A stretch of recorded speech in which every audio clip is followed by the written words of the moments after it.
जी ma'am, आ रही है आपकी आवाज? जी नहीं आ रही।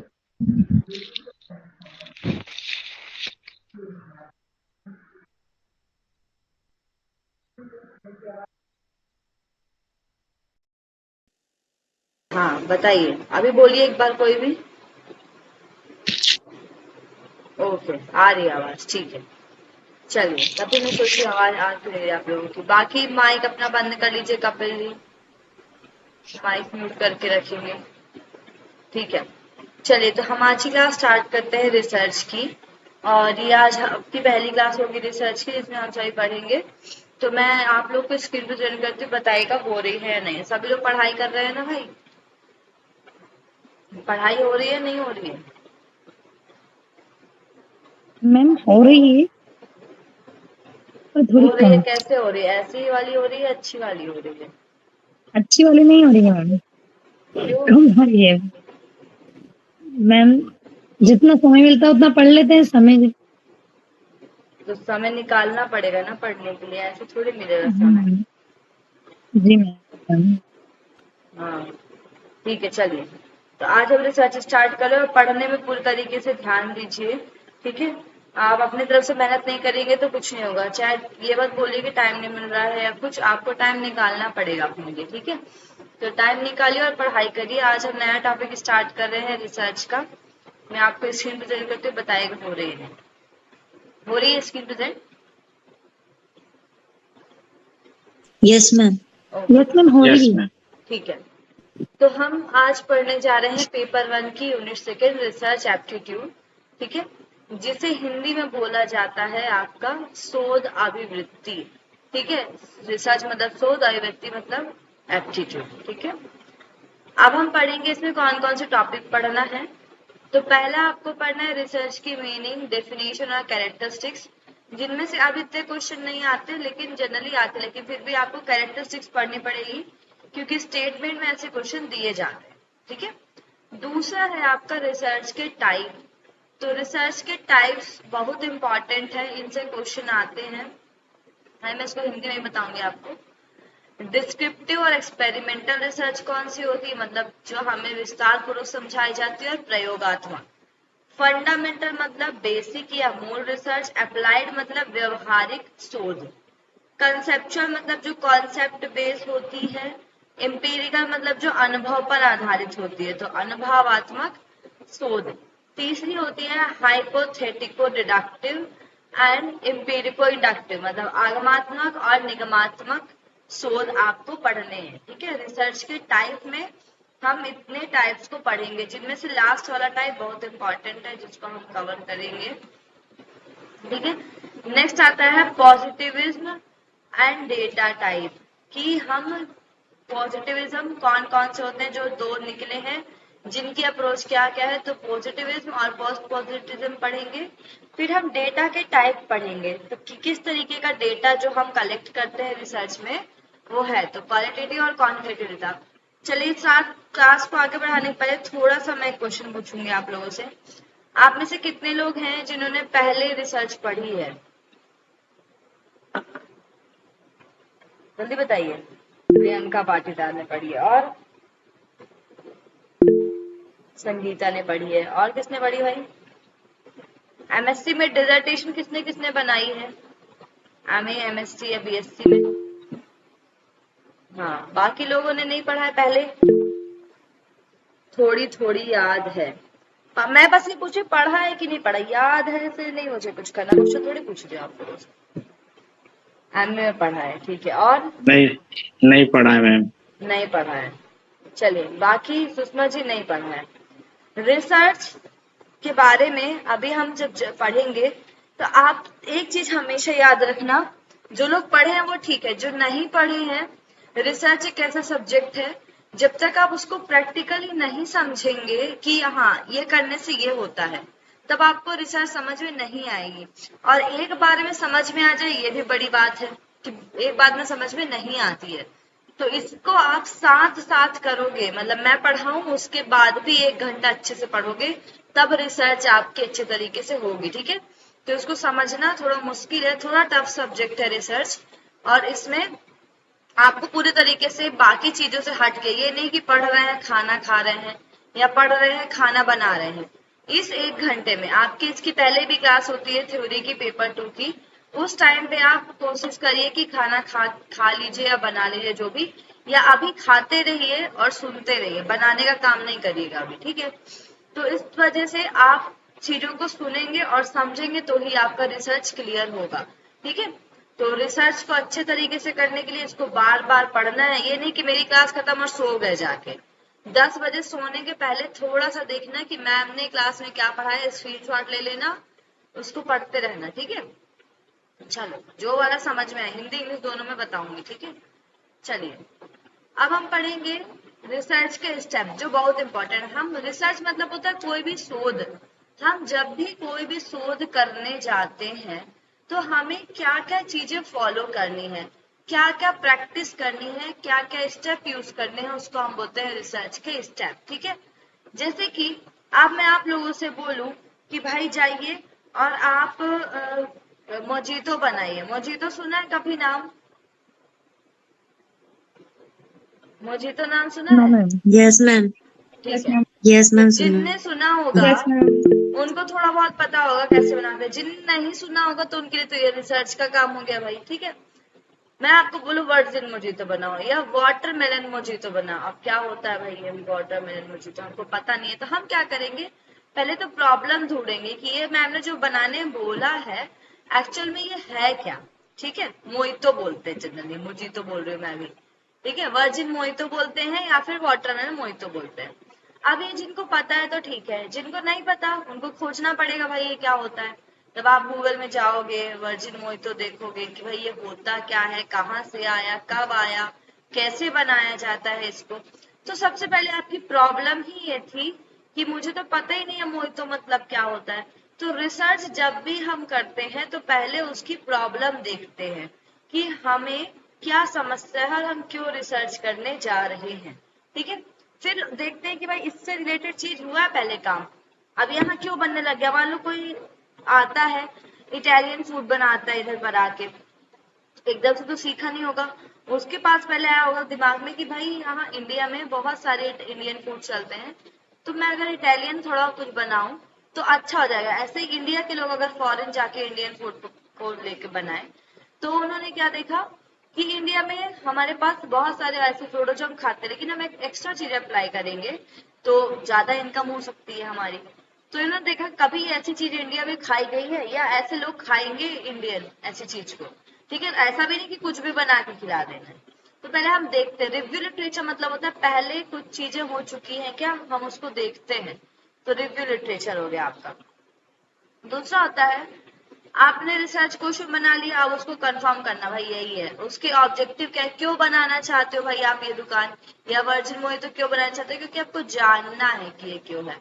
हाइपोथेसिस मतलब उसके लिए अभिकल्पना कि मैं अगर ये प्रोसेस करूंगा तो ऐसा ये बन जाएगा, ठीक है। अब उसको बनाने के लिए आप कोई ना कोई डिजाइन यूज करोगे, उसको हम स्टडी डिजाइन बोलते हैं। अब उसको सैंपल साइज लोगे कि हम किन लोगों को पहले दे दिए जो लोग कर सकते हैं। तो हम क्या करते हैं जनरली देखते हैं कि यंगस्टर्स जो हैं, जो जवान लोग हैं, जो कॉलेज में पढ़ते हैं, तो आप देखना मैक्सिमम पिज्जा की दुकान जो होती है, पिज्जा की दुकान कहाँ पे खुली होती है? कहाँ होती है पिज्जा शॉप जनरली? कहाँ होती है? कॉलेज के आसपास या मॉल्स वगैरह। कॉलेज ज्यादा के होते हैं। आसपास या मॉल जहाँ पर यंगस्टर ज्यादा आते हैं, ठीक है।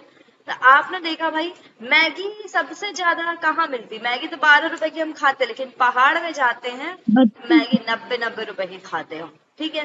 क्योंकि वहां के लोगों को पता है कि भाई कोई भी आएगा, यात्रीगण आएंगे तो खाएंगे ही खाएंगे। तो हम सैंपल ढूंढते हैं कौन सा सैंपल जो है इस चीज को सबसे ज्यादा यूज करेगा। सैंपल मतलब पॉपुलेशन या जनसंख्या। फिर हम डेटा कलेक्ट करेंगे कि मैं यहाँ पर थी, मैंने एक काम किया कि मैंने उत्तराखंड के 4 सिटी को ले लिया, चारों सिटी में मैंने एक एक महीने स्टॉल लगा के देखा वर्जिन मोहितो का कि भाई कहाँ पर अच्छा ये लोग ले रहे हैं, क्या ये लोग खाना प्रेफर करते हैं क्या। भाई मैंने देखा भाई कि डेटा ले लिया सब जगह से कि यहाँ के लोग इतने दिन में मेरे पास इतनी इनकम हुई। तो वो क्या करता है, डेटा प्रोसेस करता है कि मैं यहाँ गया, इतनी इनकम हुई मेरी। तो वो ये भी देखता है कि इससे किसी भी जानवर को, इंसान को, किसी को नुकसान ना हो, मतलब कि इथिकल कंसिडरेशन। फिर जो चीज उसने किया सब कुछ उसका रिपोर्ट बनाया। ये तो मैंने आपको बहुत सिंपल एग्जांपल दिया है। ऐसे ही योग के फील्ड में अलग अलग यूजीसी के अंदर 100 सब्जेक्ट आते हैं, सबके फील्ड में रिसर्च होती है। किसी भी फील्ड में रिसर्च की जा सकती है। इसके लिए आपको आइडेंटिफाई करना होता है कि मैं ये रिसर्च क्यों कर रही हूँ, मेरी रिसर्च प्रॉब्लम क्या है, क्या ये समस्या का ऑथेंटिकेशन है। तो ये रिसर्च के स्टेप्स हैं, इन सबको मैं भी आपको पढ़ाऊंगी। अभी तो मैं बता रही हूँ कि हमें आगे रिसर्च में पढ़ना क्या क्या है, ठीक है। फिर आती है आपकी एक्सपेरिमेंटल रिसर्च जो हमने ऊपर देखी थी, उसको हम ब्रीफली पढ़ेंगे, ठीक है। इसमें वेरिएबल्स होते हैं 3, उनको पढ़ेंगे। एक्सपेरिमेंटल रिसर्च और वेरिएबल्स पढ़ेंगे क्या होते हैं। तो इंडिपेंडेंट, डिपेंडेंट और कंट्रोल, ऐसे बहुत सारे वेरिएबल है हम पढ़ेंगे। फिर टाइप ऑफ स्केल या टाइप ऑफ वेरिएबल जिसको हम बोल सकते हैं, या मीजरिंग वेरिएबल, ये मैंने आप लोग को टीचिंग में पढ़ाया था। जल्दी से बताइए इनमें से ट्रू जीरो किस में होता है, जल्दी से बताओ। नॉमिनल, ऑर्डिनल, इंटरवल और रेशियो। रेशियो। किस में होता है? रेशियो में होता है। रेशियो में। टेम्परेचर किसका एग्जाम्पल होगा?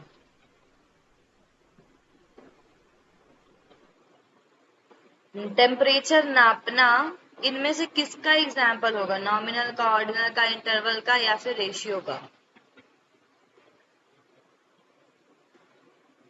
बताओ भाई। नहीं याद? कैसे पढ़ोगे? अच्छा ये मतलब टेम्परेचर में ट्रू जीरो होता है? Ma'am interval. Interval, very good. अब मुझे बताइए वेट किसके अंतर्गत आएगा, रेशियो में या इंटरवल में?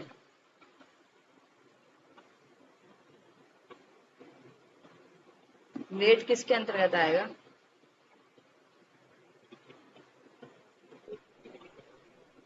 मैम रेशियो में। Ratio. Weight, very good, ratio में आएगा, ठीक है, क्योंकि इसमें ट्रू जीरो होता है। चलिए मैं अगर बोलूं मेल फीमेल के कैटेगरी किस में आएंगी, वो किस में आएगा बता जल्दी। Category male and female. Nominal. Nominal, very good, ठीक है। तो मैंने आप लोगों को पढ़ाया है स्केल ऑलरेडी, उसको ही मैं यहाँ पर थोड़ा और डिस्क्राइब करूंगी कि हम कैसे रिसर्च में यूज करते हैं। फिर हम पढ़ेंगे exposed factor research, correlational research और एक्सपेरिमेंटल रिसर्च अच्छी तरीके से कि ये होते क्या है। ये तीनों एक जैसे ही दिखते हैं लेकिन इनमें क्या डिफरेंस है वो हम पढ़ेंगे। तो रिसर्च अलग अलग तरीके की होती है। जैसे मैंने अभी आपको एग्जांपल दिया था मोहितो बनाना, वर्जिन मोहितो। मैं यहाँ पर 5 लोगों को बोल दूं एक ही चीज बनाने को, तो पांचों बनाएंगे अलग अलग तरीके से, ठीक है। देखेंगे भले सबका तरीका अलग होगा, सबकी क्वांटिटी तरीका अलग होगा। तो एक व्यक्ति जब वो रिसर्च करता है तो वो अपने रिसर्च क्वेश्चन के अकॉर्डिंग अलग अलग तरीके से रिसर्च करता है, ठीक है। मैं अगर बोलूं आपसे वर्जिन मोहितो के बारे में पढ़ के आओ, तो वो कौन सी रिसर्च होगी? डिस्क्रिप्टिव रिसर्च होगी। और मैं उनको बोलूं कि डिस्क्राइब करो, केवल पढ़ के आने को बोलूं मैं।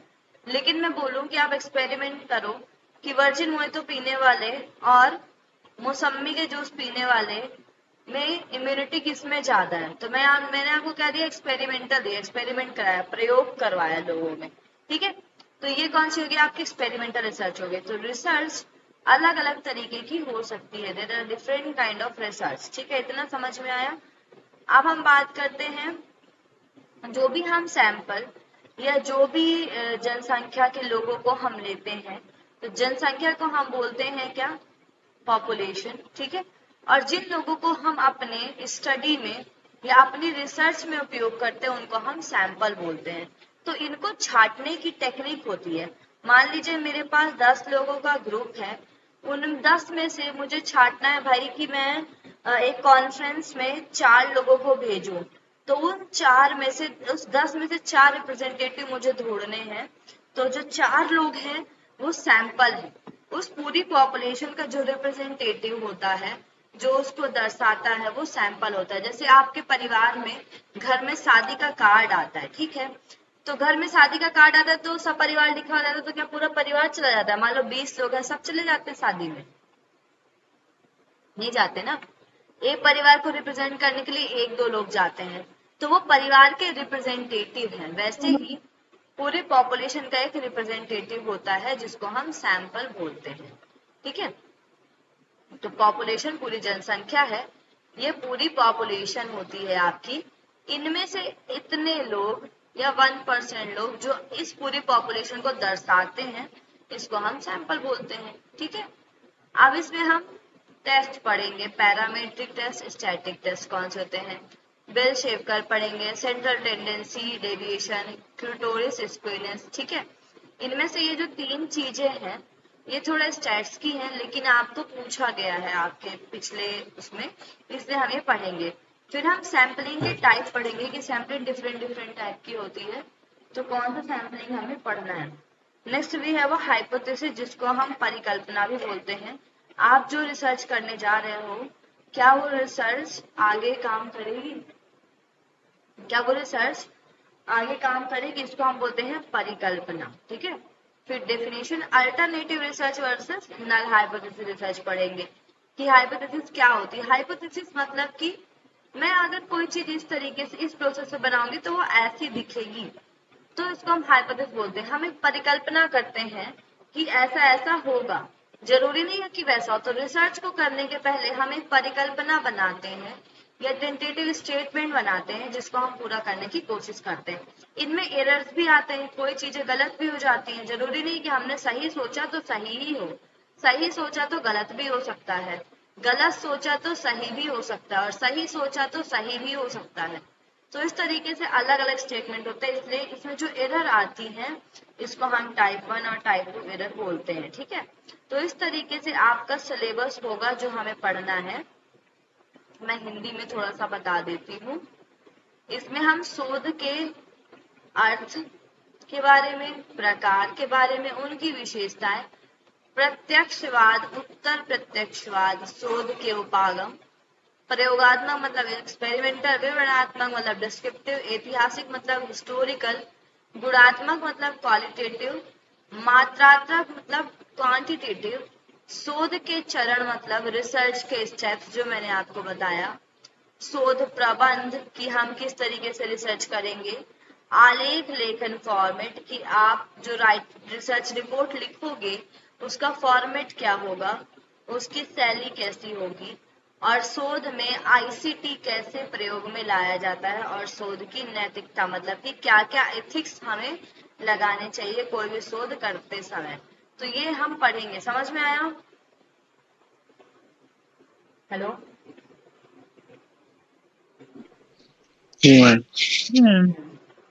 ठीक है, चलिए, आई थिंक आप लोग को इतना समझ में आ गया होगा कि हम क्या पढ़ेंगे।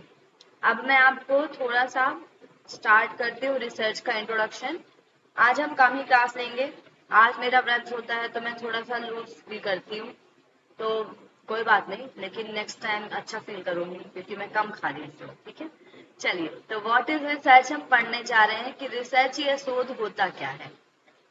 So, a careful investigation or inquiry specifically through search for new fact.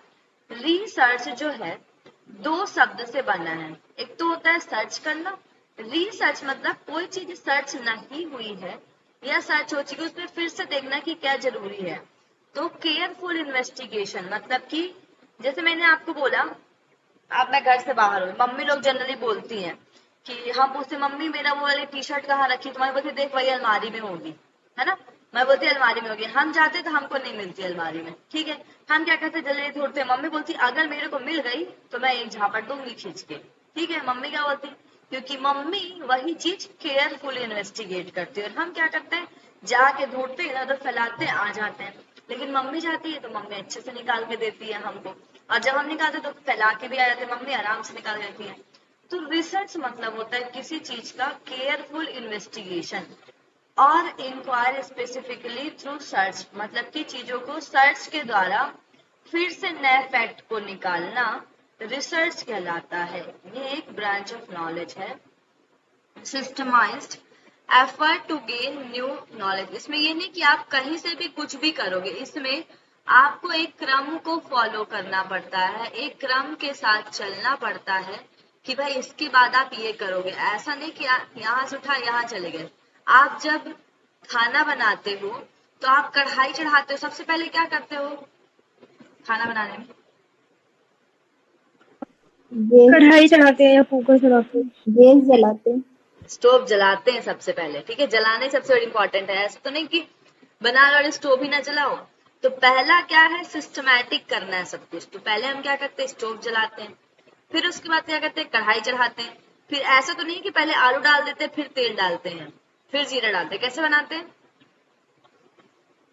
कैसे बनाते हैं भाई? तेल डालते हैं, जीरा डालते हैं, जीरा डाल हाँ, मसाला डालते हैं, फिर पहले आलू तेल डालते डालते हैं फिर जीरा। तो हम क्या कहते हैं चीजों को सिस्टमैटिक करते हैं। क्यों सिस्टमैटिक करते हैं, क्यों करते हैं कि हमें फ्रूटफुल रिजल्ट मिले और चीजें सही तरीके से पक के निकले। अगर हम तेल नहीं डालेंगे, आलू को ऐसे ही डाल देंगे बिना वाले कुछ भी, तो आलू नहीं पकेगी, जल सकती है आलू, ठीक है, कढ़ाई जल सकती है। तो रिसर्च भी एक सिस्टमैटिक प्रोसेस होती है जिसमें हम एक क्रम को फॉलो करते हैं एक न्यू नॉलेज को गेन करने के लिए। Pursuit of truth and search for knowledge through objective, इसमें हमारा कोई ना कोई उद्देश्य होता है। हम खाना क्यों बनाते हैं, तो हमें जीना है, खाना नहीं बनाएंगे तो नहीं जी पाएंगे, नहीं खाएंगे, ठीक है। और अगर हम कच्चा खाना बनाएंगे तो क्या होगा, डाइजेस्ट नहीं होगा। तो हमारा उद्देश्य क्या है कि अच्छा खाना बनाए जो डाइजेस्टिव हो, हमें शरीर को नुकसान ना पहुंचाए, ये हमारा उद्देश्य है। तो कोई भी रिसर्च को करने का एक उद्देश्य होता है, जिस उद्देश्य को ही हम फुलफिल करने के लिए रिसर्च को करते हैं, ठीक है। और इसको क्या बोला गया, a systematic method of finding solution of problem. Research question या रिसर्च प्रॉब्लम बोल सकते हो, शोध समस्या बोल सकते हो, या फिर शोध प्रश्न बोल सकते हो, ठीक है। तो किसी भी शोध समस्या का हल निकालने के लिए जो हम रिसर्च करते हैं क्रमबद्ध रूप से सिस्टमैटिक मेथड के द्वारा, उसे हम क्या बोलते हैं, जल्दी बोलो। रिसर्च, रिसर्च बोलते सिस्टमैटिक रिसर्च। हैं, ओके। अब हम बात करते हैं डेफिनेशन की। ऊपर भी डेफिनेशन सी थी लेकिन नॉर्मल थी, इसमें हम थोड़ा ढंग से पढ़ेंगे क्या डेफिनेशन है। तो research is a systematic and objective analysis. Systematic मतलब क्रमबद्ध होगी, ऑब्जेक्टिव एनालिसिस मतलब किसी भी चीज का एक ऑब्जेक्टिव या उद्देश्य होगा, उसका विश्लेषण करना पड़ेगा हमें। And recording of controlled observation, controlled observation हम किसी भी चीज को एक एक करके देखते हैं, उसको रिकॉर्ड करते हैं। ऐसा नहीं कि एक्सपेरिमेंट करा दिया, योगा करवा दिया, लिखा नहीं, हम उसमें चीजों को लिखते हैं कि भाई कैसे कैसे इंप्रूवमेंट हो रही है। दैट में lead to development of generalisation. इससे क्या होता है, जब भी हम कोई रिसर्च करते हैं वो सामान्यीकरण करते हैं। सामान्यीकरण मतलब कि एक रिसर्च जैसे मैंने की कि भाई भ्रामरी प्राणायाम करने से हमारा कंसंट्रेशन बढ़ता है, तो चाहे मैं करूं या मेरी फ्रेंड करे या कोई भी करे, भ्रामरी प्राणायाम करने से कंसंट्रेशन बढ़ेगा, ये पक्का है, ठीक है। लेकिन है अगर आप लोगों को बोलूं भ्रामरी प्राणायाम करने से हाइट बढ़ती है, तो क्या ऐसा होता है? No ma'am. पर हो सकता है, हम रिसर्च करके देखेंगे। अगर हो सकता है तो ठीक है, नहीं हो सकता तो भाई रिसर्च क्या हो जाएगी, वहां पर कट कर दी जाएगी या रिसर्च को एक्सेप्ट नहीं किया जाएगा। लेकिन अगर वो हो गई तो हम उसको क्या कहते हैं, जनरलाइजेशन। जनरलाइजेशन मतलब जनरल लोगों में, सभी लोगों में उसको बांट देना कि भाई ऐसे ही ये होगा, इसका इम्पैक्ट। समझ में आया? जनरलाइजेशन मतलब सामान्यीकरण। तो ऐसी रिसर्च जिससे हम सामान्यीकरण कर पाए, कोई प्रिंसिपल डेवलप कर पाए, कोई थ्योरी डेवलप कर पाए, resulting in prediction and possibility ultimate control of event. और किसी भी चीज में किसी भी प्रेडिक्शन को कंट्रोल करते हुए किसी भी इवेंट को हम करें। समझ में आया इतना? फिर हिंदी में बताऊं, बता भाई। Yes, ma'am. Yes ma'am. ठीक है, बहुत सिंपल लैंग्वेज में लिखा हुआ है यहाँ पर, ज्ञान के विस्तार को हम अनुसंधान या शोध कहते हैं। ठीक है, हम जीवन के किसी भी क्षेत्र में जाएं, कहीं ना कहीं हमें ज्ञान का विस्तार होता है। अनुसंधान के बिना ज्ञान के किसी भी क्षेत्र में प्रगति नहीं मिलती। रिसर्च हम करते ही रहते हैं, चाहे खाना बनाना हो, चाहे नहाना हो, चाहे टूथपेस्ट करना हो। पतंजलि, रामदेव बाबा ने पतंजलि के प्रोडक्ट बनाए, तो उनने पहले एक पे रिसर्च कर दी कि भाई कि ये वाला प्रोडक्ट बनाऊंगा दंत कांति मंजन, तो भाई क्या क्या सही में दांत में दिक्कत हो रही है क्या नहीं हो रही है। फिर उन्होंने और करके देखा। तो अनुसंधान के बिना कुछ भी चीज आवश्यक नहीं है। आपके मॉर्निंग रूटीन से लेकर रात तक सभी चीजें अनुसंधान पर ही निर्भर होती हैं। ठीक है, चाहे आप मैक्रो लेवल पर देखो, चाहे वो आप माइक्रो लेवल पर देखो। ठीक है, जैसे आपका एक एग्जाम्पल दिया, मैक्रो मतलब स्थूल रूप से हम किसी महामारी का उपचार ढूंढना चाहते हैं, प्रदूषण कम करना चाहते हैं। महामारी मतलब कि बहुत लोगों को हुई है, तो मैक्रो लेवल मतलब जिसको हम देख सक रहे हैं भाई। जैसे भी आई फ्लू है, आई फ्लू का कारण ढूंढ रहे हैं हम, क्यों हो रहा है भाई ऐसा। ठीक है, तो ये संक्रमण की वजह से हो रहा है, लोगों के संपर्क में आने से हो रहा है, जिसकी आंख से आंसू निकल रहे हैं, अगर उस आंसू के संपर्क में आ जाए तो आई फ्लू हो रहा है हमें। तो लोग क्या करते हैं, चश्मा लगाते रहते हैं, ब्लैक कलर। तो हमने क्या किया, उसका एक रिजल्ट ढूंढ लिया भाई कि ऐसा नहीं करना चाहिए। हमने मैक्रो लेवल पे देखा, मैक्रो मतलब ग्लोबल लेवल पे देखा कि एक समस्या थी, उसका समाधान क्या किया जाए। एक समस्या है, प्रदूषण कम कैसे करें, महामारी को कम कैसे करें, मंगल ग्रह पर हम कैसे रह सकते हैं, जैसे हम पृथ्वी पर रह सकते हैं, क्या हम रह सकते हैं, हमारी एजुकेशन पॉलिसी को हम कैसे ठीक कर सकते हैं। ठीक है, तो ये सारी चीजें अनुसंधान के लिए आवश्यक है। इनके लिए हमें अनुसंधान करना पड़ेगा कि हमारी जो एजुकेशन चल रही है अभी, जो भी एजुकेशन की प्रॉब्लम है अभी, कि हमारा अच्छा एजुकेशन नहीं है क्या, क्यों हम इतने पीछे रह जा रहे हैं, इसका कारण क्या है। तो उसके पीछे भी हम रिसर्च करते हैं। माइक्रो लेवल पे देखें तो कोई छात्र स्मार्टफोन खरीदना चाहता है और उसके विभिन्न ब्रांडों का तुलनात्मक अध्ययन करते हैं। ये भी एक तरीके का अनुसंधान ही है। जैसे आपको घर में मिक्सी खरीदनी है, ठीक है, तो आप एक मिक्सी देख के मिक्सी नहीं खरीद लेते हो, आप जाते हो हर मिक्सी का अलग देखते हो कि भाई उसमें कितने जार हैं, कितने कटर लगे हुए हैं, उसकी मोटर कैसी है, किस ब्रांड की है। तो हम क्या कर रहे हैं, कहीं ना कहीं अनकॉन्शियसली अनुसंधान कर रहे हैं। ठीक है, तो कहीं पे भी हम ऐसा नहीं कि जहां पर अनुसंधान नहीं कर रहे हैं। तो ये एक तरीके से अनुसंधान समस्या निवारक होती है। किसी भी समस्या को सॉल्व करने के लिए अनुसंधान हम करते हैं। अब हम इसकी डेफिनेशन में जाते हैं, तो देखिए इसमें लिखा है, ये री एंड सर्च वर्ड से मिलकर बना हुआ, मतलब पुनः खोज या कुछ नया जानने से संबंधित खोज। ये एक प्रकार के सही तथ्य प्राप्त करने के लिए अन्वेषण है। सही तथ्य मतलब किसी भी चीज को ऑथेंटिक लेने के लिए हम इसको उपयोग करते हैं। ठीक है, अनुसंधान विशेष कौशलों का एक संग्रह है। एक स्किल चाहिए पड़ती है, हर कोई रिसर्च नहीं कर पाता, हर किसी के अंदर रिसर्च स्किल नहीं होती है, उसके लिए आपका दिमाग उतना उपयोग होना चाहिए। ऐसे हम रिसर्च फील्ड में पीएचडी कर रहे हैं, तो हमें कोई पेपर लिखना है तो हम ऐसे ही नहीं लिख लेते कोई पेपर। क्यों लिखे पेपर, उसका ऑब्जेक्टिव क्या है, ऐसे थोड़ी टॉपिक। सबसे पहला जो सबसे कठिन समस्या जो है व्यक्ति के अंदर जब वो पीएचडी में एडमिशन लेता है, कि वो किस पे पीएचडी करे। सबसे बड़ी चीज तो यही है, पीएचडी किस पे करे। अब वो रिसर्च प्रपोजल लेके आता है क्योंकि वो उस कॉलेज से अनभिज्ञ होता है कि उस कॉलेज में चीजें होंगी। लेकिन जैसे ही कॉलेज में एडमिशन मिल जाता है, अब मान लो प्रपोजल तो कुछ आप और लेके आप करना कुछ और चाहते हो, लेकिन वहां वो चीजें है ही नहीं, तो क्या करोगे। जैसे मुझे मेरी पीएचडी ब्रेन पे करनी थी, न्यूरोलॉजी पे करनी थी, ठीक है, लेकिन ब्रेन का जो इंस्ट्रूमेंट मुझे चाहिए वो यहाँ पर अवेलेबल नहीं है भाई। तो मैं क्या करती, तो मैंने मुझे जो जो इंटरेस्ट था, अब मेरा इंटरेस्ट एनाटॉमी में बहुत है, तो मैं सेकेंड पेपर में आपको एनाटॉमी पढ़ाऊंगी। एनाटॉमी में मेरा बहुत इंटरेस्ट है, उसमें भी कुछ कुछ ऐसे टॉपिक हैं जो मेरे लिए बहुत इंपॉर्टेंट, जैसे कि नर्वस सिस्टम, ब्रेन, ठीक है, नर्वस सिस्टम में ब्रेन आता है, गायनेकोलॉजी मतलब कि वुमेन रिलेटेड प्रॉब्लम, इन सब में मेरी ज्यादा पकड़ है। तो मैंने क्या किया, मैं देखा ये नहीं हो रहा है तो दूसरा वाला देखते हैं। अब दूसरा वाले में भी थोड़ा बहुत दिक्कतें हैं। तो इस तरीके से हमें दिक्कतें बहुत सारी आती हैं, लेकिन हम क्यों करना चाहते हैं वो हमें पता होना चाहिए। क्या हम उस चीज में टिके रह पाएंगे, क्या मुझे वो जो मैं टॉपिक ले रही हूँ उसको मैं 3 या 5 साल तक उस पर काम कर पाऊंगी। तो इस तरीके से सोच को हम विकसित करते हैं और गंभीर रूप से जांच करते हैं किसी भी चीज की। ठीक है, तो एडवांस लर्नर डिक्शनरी के अनुसार अनुसंधान विशेष रूप से नए तथ्यों की खोज के लिए एक सावधानी पूर्ण जांच होती है। इतना समझ में आया भाई? हेलो, जी मैम।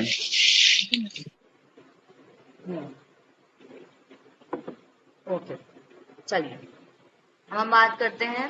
इसकी डेफिनेशन बहुत सारी हैं, आप लोगों को ये मिलेगा जब स्लाइड, तब आप देख लीजिएगा कौन कौन सी डेफिनेशन है। ठीक है, अलग अलग तरीके की डेफिनेशन यहाँ पर दी हुई है, जैसे कि JW क्रेसवेल ने दी। क्रेसवेल की बहुत इंपॉर्टेंट है, पढ़ लीजिएगा क्या होता है। तो इसमें देखा कि हमें बहुत सारी परिभाषाएं दी गई हैं। इन्होंने देखा इन सभी परिभाषाओं में एक चीज उनको मिली कि जो अनुसंधान है एक सिस्टमैटिक और इन्वेस्टिगेशन होता है इसमें, मतलब कि ये व्यवस्थित होती है और विधि पूर्वक प्रक्रिया या विधिवत अन्वेषण होता है। तो इन्होंने ये देखा।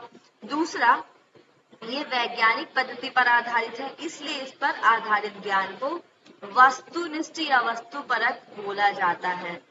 ठीक है, वैज्ञानिक पद्धति के अंतर्गत तथ्यों की व्याख्या करता है, ये उनका वर्गीकरण करता है, उनका अवलोकन करता है। ये एक वैज्ञानिक दृष्टिकोण पर आधारित है, एक साइंटिफिक अप्रोच पर आधारित। ऐसा नहीं कि कुछ भी बोला कुछ भी। रिसर्च में आप देखिए, आपने बुक्स पढ़ी होंगी, हर्ष दीपिका, किरण संहिता, उनमें सब में लिखा हुआ है ना, जैसे कि जल नीति करने से आपकी दृष्टि बढ़ती है। आपने ये पढ़ा, आपने कभी महसूस किया क्या ऐसा महसूस करके देखा है? करके देखा कभी? जल नीति किया है? कितने लोगों ने जल नीति किया है? यस मैम, करके देखा है। एंड उससे फेस के पिंपल्स वगैरह भी ठीक होते हैं पर्सनली। आंखों की रोशनी बढ़ती है और मैम म्यूकस साफ हो जाता है उससे। ठीक है, अब आपने कभी सोचा कि हम नाक की प्रैक्टिस कर रहे हैं, हमारी आंख की रोशनी क्यों बढ़ रही है? हमने केवल पढ़ा है कि जल नीति करने से आंख की रोशनी बढ़ती है और हमने एक्सपेरिमेंट भी कर लिया। इसके पीछे का क्लिनिकल फीचर या एटियोलॉजी हमने नहीं देखी कि कौन सी ग्लैंड पे इम्पैक्ट पड़ता है, कैसे इम्पैक्ट पड़ता है, क्या क्या प्रोसेस है जिसके द्वारा ऐसा होता है, और क्यों हम जल में नमक मिलाते हैं।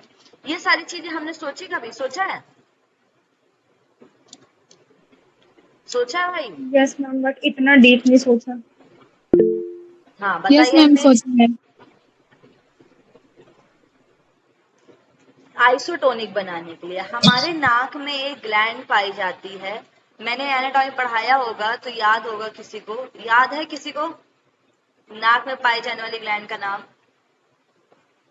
MSc जिनको पढ़ाया था, MSc वालों को कॉलेज में।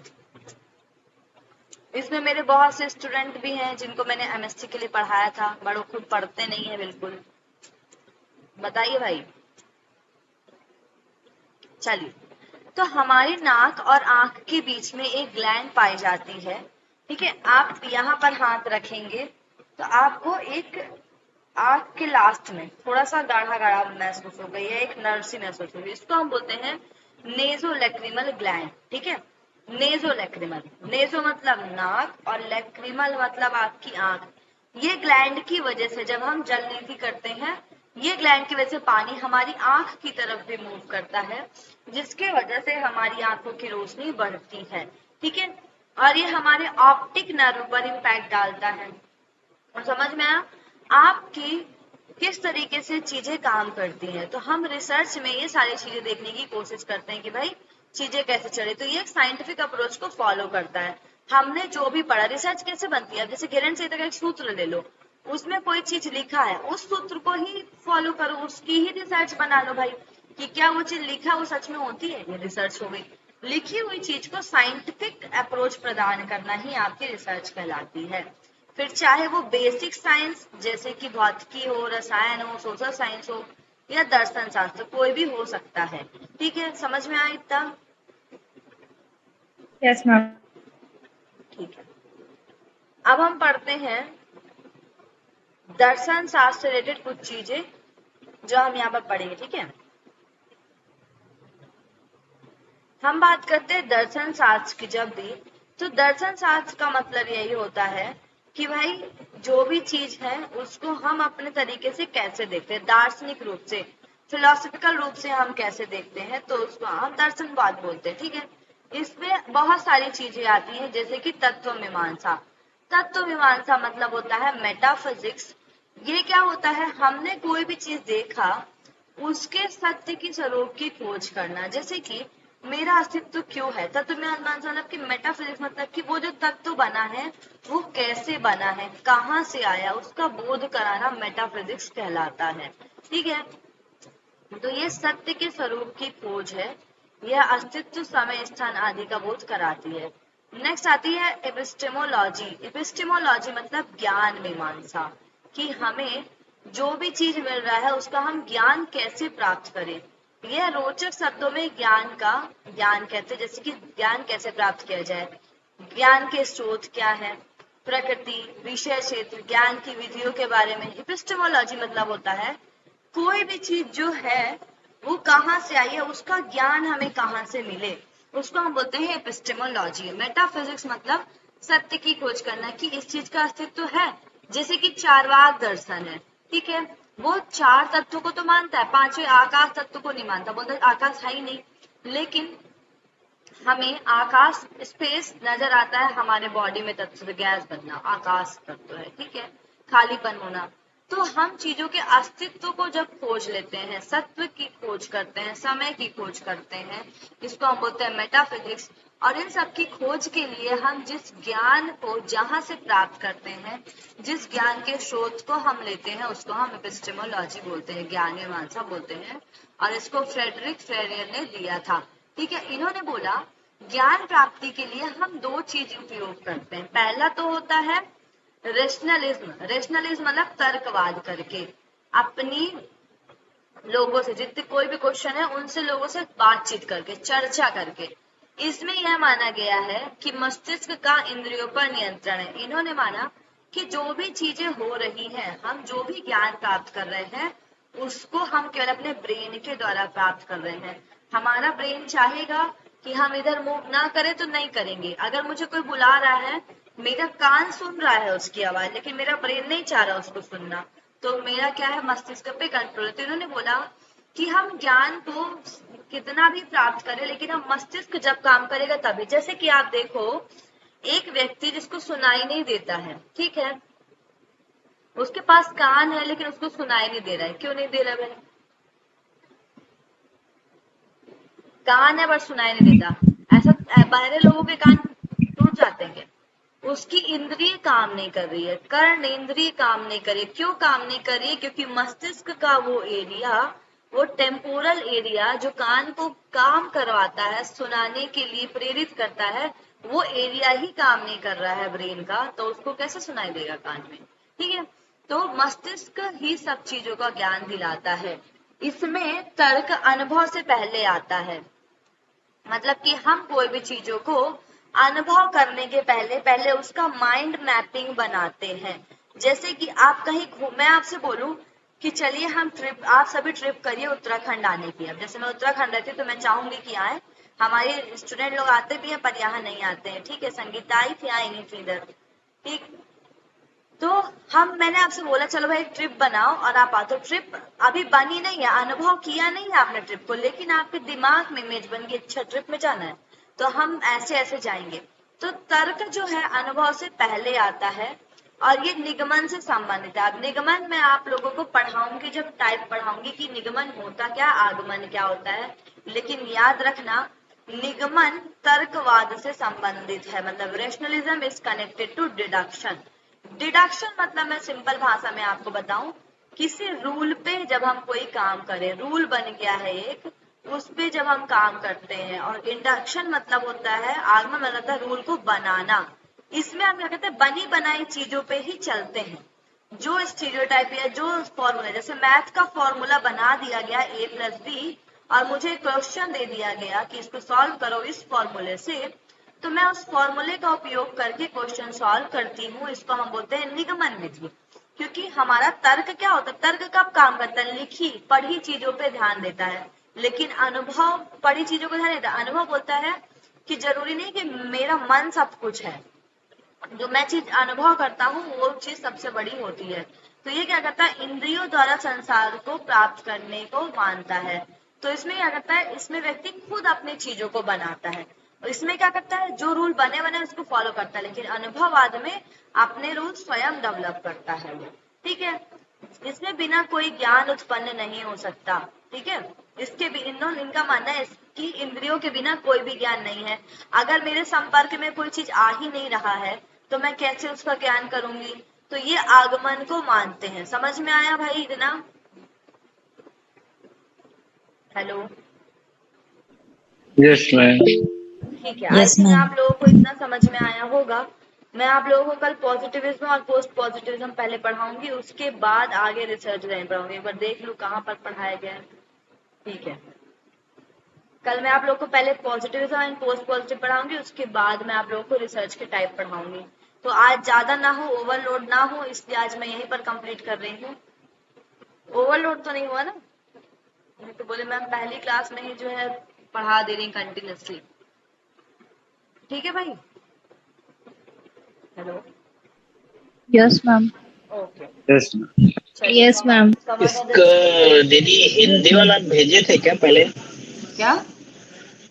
हिंदी का जो पीडीएफ भेजे थे हाँ, वो भेज पहले चुकी हूँ। वो आप लोग अवेयर रहा करिए ग्रुप में। ठीक है, जी जी। ओके, चलिए। ठीक, कमर गर्दन सीधी करेंगे, आंखें बंद। ओम शांति शांति शांति। Rub your both palm, put your palm on your eyes, now open your eyes. ठीक है, चलिए भैया। आप लोग को एक फायदा और हो जाएगा, क्योंकि मैं अभी